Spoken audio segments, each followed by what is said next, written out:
Total 2000 प्रश्नों को देखने वाले हैं, जो ओनली बीपीएससी का ही होने वाला है, जो लगभग 1999 से लेकर 2023-24 तक के सवाल को देखने वाले हैं।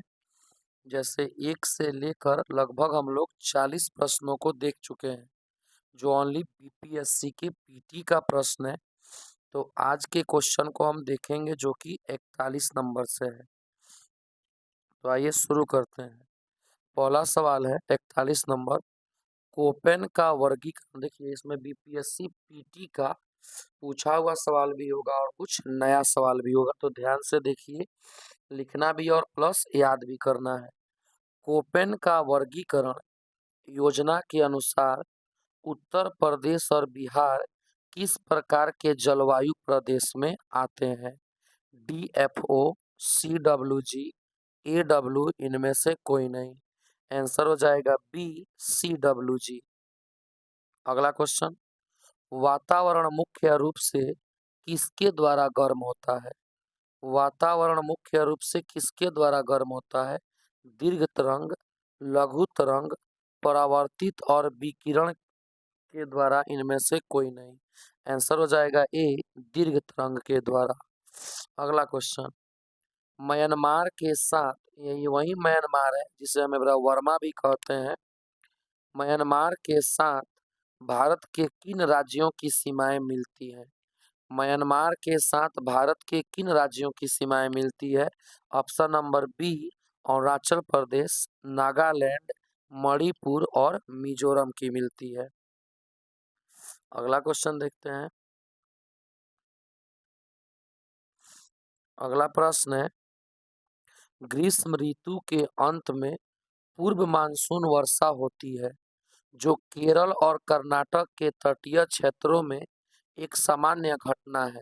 इसे स्थानीय रूप से किस नाम से जाना जाता है? समझिए, ग्रीष्म ऋतु के अंत में पूर्व मानसूनी वर्षा होती है, जो केरल और कर्नाटक के तटीय क्षेत्रों में एक सामान्य घटना है।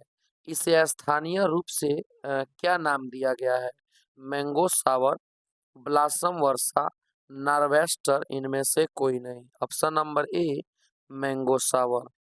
अगला क्वेश्चन, निम्नलिखित में कौन सा विश्व से सुप्रचारित वन्य जीव अभियान है जिसे 1973 में शुरू किया गया है?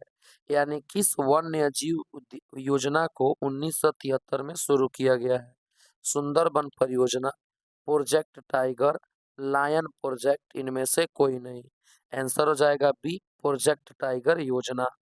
अगला क्वेश्चन, पैजिया से टूटे हुए दक्षिणी महाद्वीप को क्या कहते हैं? देखिए, खैर बीपीएससी का पीटी तो हार्ड होता है, बट अगर आप कुछ सवालों को याद कर लेते हैं तो आगे जो मेंस पढ़ाया जाएगा, समझिए कि उसमें बहुत आसान आसान भी होगा और प्लस याद करने में भी सहायता मिलेगा।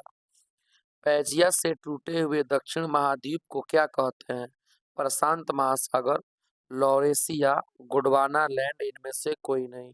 आंसर हो जाएगा सी, गोंडवाना लैंड। अगला क्वेश्चन देखते हैं। अगला प्रश्न है, SEZ अधिनियम। देखिए, SEZ एक अधिनियम है, 2005 के उद्देश्य क्या है? पूछा गया है, SEZ अधिनियम 2005 के उद्देश्य क्या है? ऑप्शन नंबर ए, अतिरिक्त आर्थिक गतिविधियों का उत्पादन, बी, वस्तुओं और सेवाओं के निर्यात को बढ़ावा, सी, रोजगार निर्माण। देखिए, ये तीनों उसका काम है।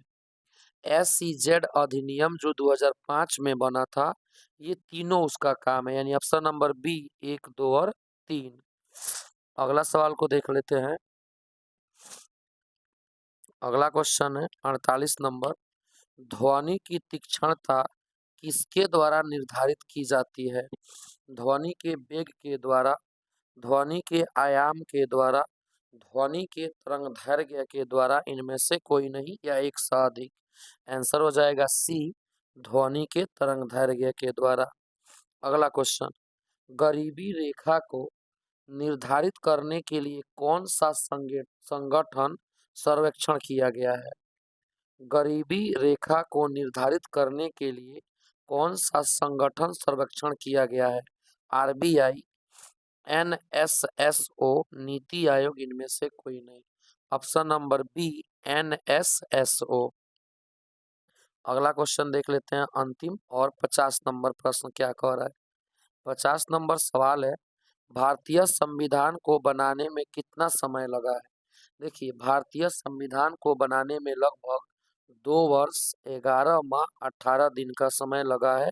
तो ऑप्शन नंबर ए हो जाएगा। उम्मीद है कि बीपीएससी का पीटी आपको आया होगा।